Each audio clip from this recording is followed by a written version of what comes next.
सरकार ने कहा कि हमारे पास खिलाने के लिए अनाज नहीं है, आपके पास उड़ाने के लिए हेलीकॉप्टर है, लेकिन खिलाने के लिए अनाज नहीं है। माननीय प्रधानमंत्री जब आए बिहार तो फिर से हम लोगों को कश्मीर ले जाने का प्रयास किया। ऐसा है, कश्मीर से ही तो पैदल चल करके बिहार आए थे। उत्तर प्रदेश के मुख्यमंत्री जी आए और बड़ा बड़ा भाषण दे करके गए। एक कहावत है ना, अपन उपाय ने सूरदास बरतो। अपना राजकाज संभाल नहीं रहा है, हम लोगों को आकर के ज्ञान दे रहे हैं। साहब कान खोल करके सुन लीजिए, ये बिहार की जनता है और बिहार का इतिहास ये है कि हम जब जब आते हैं अपने पर, तब तक लोगों के दांत खट्टे करते हैं, उनको छक्के छुड़ाते हैं। हमारे चैनल को सब्सक्राइब करें, बेल आइकॉन प्रेस करें। साथियों, आप भूले नहीं होंगे कि जब पूरी दुनिया में एक महामारी आई जिसको कोरोना कहा गया, उस कोरोना को खत्म करने के लिए सरकार ने जो जो कहा, देश की जनता ने सब कुछ किया। थरिया बजेल हो न, बॉल बतैल हो न, भागल कोरोना। और देखिए कि इस लॉकडाउन के चलते रोजी रोजगार बंद हो गया, कल कारखाने बंद हो गए।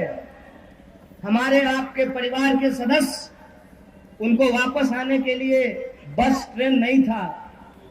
आप नेशनल हाईवे पे जाते तो छोटे छोटे बच्चों के साथ पूरा परिवार हजारों किलोमीटर चल करके बिहार वापस आया। सरकार ने कहा कि हमारे पास खिलाने के लिए अनाज नहीं है, आपके पास उड़ाने के लिए हेलीकॉप्टर है, लेकिन खिलाने के लिए अनाज नहीं है। और अस्पतालों की हालत यह थी कि एक बेड पे लाश पड़ी हुई है और दूसरा इंसान जो जिंदा है, अपनी जिंदगी और मौत से जूझ रहा है, पानी का बोतल हाथ में पकड़े हुए हैं। ये तस्वीर आपने देखी थी कि नहीं देखी थी?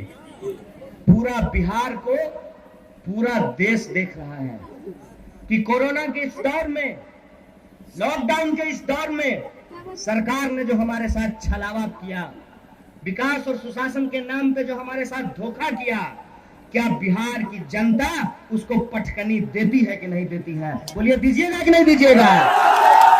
अब की बार बदलाव जरूरी है और इस बार इसीलिए हमारा संकल्प है कि सीट की संख्या हम नहीं देख रहे हैं, किस पार्टी को कितना सीट मिला, ये नहीं देख रहे हैं कि नेता कौन बनेंगे, ये देख रहे हैं कि बिहार की जनता के लिए नीति क्या बनेगी। उस बात के लिए हम लोग संघर्ष कर रहे हैं। और इसीलिए माननीय प्रधानमंत्री जब आए बिहार तो फिर से हम लोगों को कश्मीर ले जाने का प्रयास कर रहे थे। ऐसा है, कश्मीर से ही तो पैदल चल करके बिहार आए थे जब रोजी रोजगार बंद हो गया तो। और वही पंजाब, हरियाणा, दिल्ली, उत्तर प्रदेश होते हुए बिहार आए थे।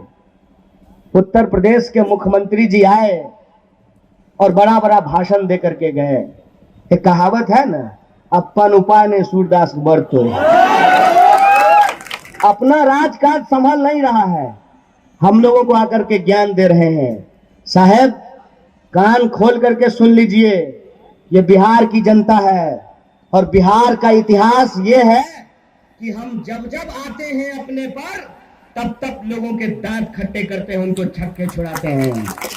याद कीजिए, जब अंग्रेजों को लगता था कि हम ये देश छोड़ करके नहीं जाएंगे, तो 1942 के भारत छोड़ो आंदोलन में बेगूसराय की जनता ने पूरे देश कर दिखाया था कि आंदोलन कैसे किया जाता है।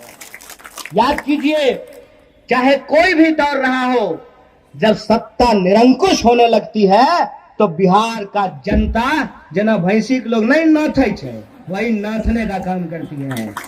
इस सरकार को जो गुमान हो गया है कि कोई इसको पलट नहीं सकता है, कोई इसको बदल नहीं सकता है, आप तमाम लोगों को यह संकल्प लेना पड़ेगा कि अगर इस देश के नेता अपने बारे में सोचते हैं, हमको भी अपने बारे में सोचना पड़ेगा, अपने बाल बच्चों के बारे में सोचना पड़ेगा। बोलिए, सोचिएगा कि नहीं सोचिएगा? संकल्प लेते हैं कि नहीं लेते हैं? सरकार बदलना है ना, मसुआए गेलो। ये बिहार के मान सम्मान की लड़ाई है और हमारा मान सम्मान ये कहता है कि अगर आप हमसे धोखा कीजिएगा तो आपको सबक सिखाने का यही मौका है। इप्टा एक गाना गाती है, फिर आया वो वक्त पुराना, सबको सबक सिखाएंगे, हंसुआ बाल पे बटन दबाकर अपना वोट गिराएंगे। ये बात आपको अपने दिमाग में रखना होगा। जब आप 3 तारीख को मतदान करने के लिए जाइएगा तो 1 मिनट खड़ा होकर के सोचिएगा कि हम ये मतदान क्यों कर रहे हैं। हम ये मतदान उनके लिए कर रहे हैं जिनके माँ बाप लॉकडाउन में पैदल चलते हुए, जिनके पैर में छाले पड़ गए, उनके पक्ष में हम लोग मतदान करेंगे।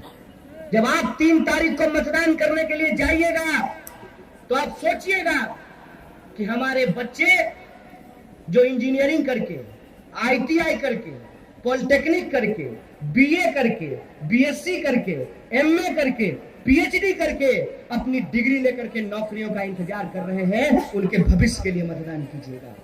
हमारे किसान भाई जो खेतों में जाकर के खून पसीना बहाते हैं और उनको उनके फसल का दाम नहीं मिलता है।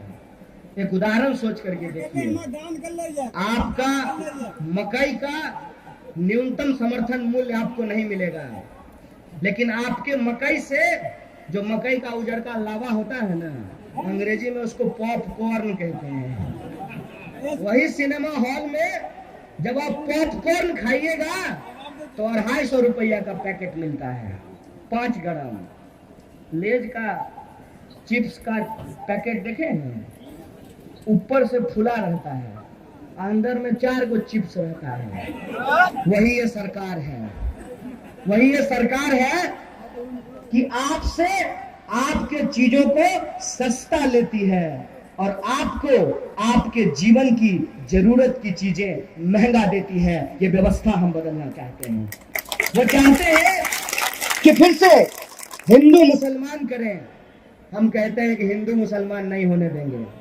आप इधर उधर की बात कीजिए, आप धर्म के नाम पर, जात के नाम पर लोगों की लड़ाने की कोशिश कीजिए, हम रोजगार के नाम पर लोगों को इकट्ठा करके दिखाएंगे। ये सवाल हमारे सामने है।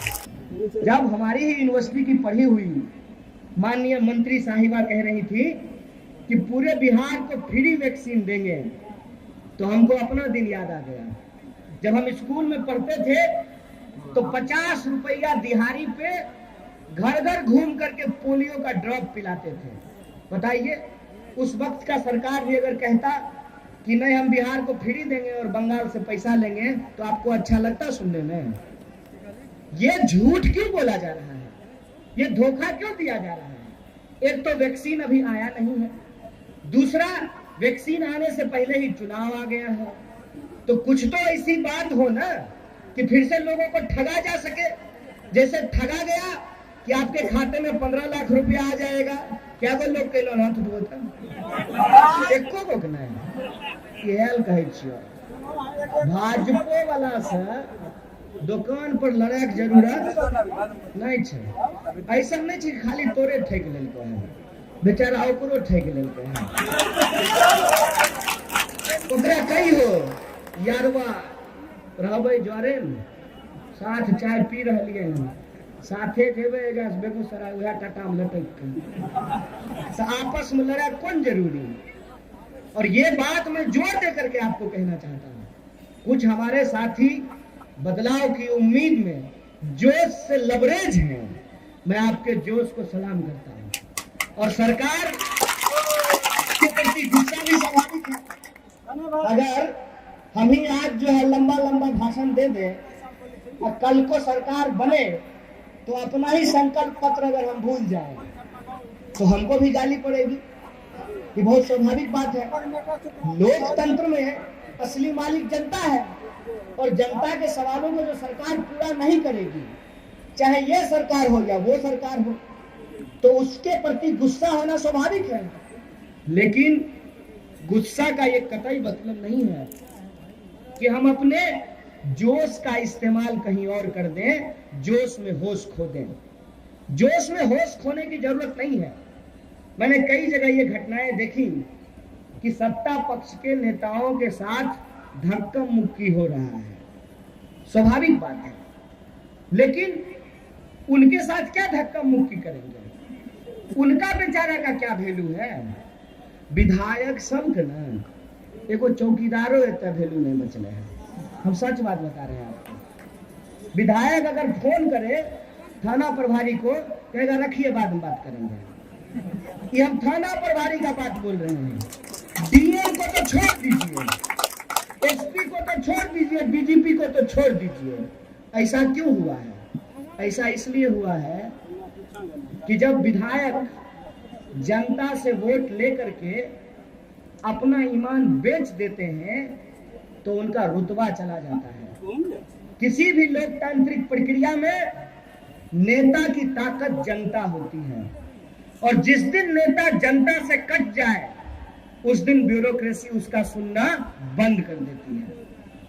और यही स्थिति आज जनप्रतिनिधियों की हुई है, क्योंकि नेता को जनता अपने आंख से देख रही है कि कैसे हम वोट देते हैं, और चुन करके जब जाता है तो पटना पहुंच करके, दिल्ली पहुंच करके कोना कोना खेलना शुरू कर देता है।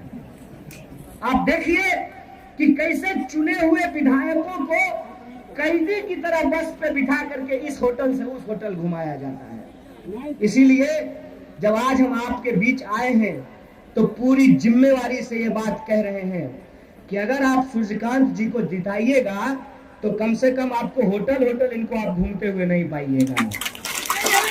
किसी भी पार्टी के पास, किसी भी संगठन के पास, किसी भी खाते में इतना पैसा नहीं जमा हुआ है कि लाल झंडे के सिपाही के ईमान को खरीद ले।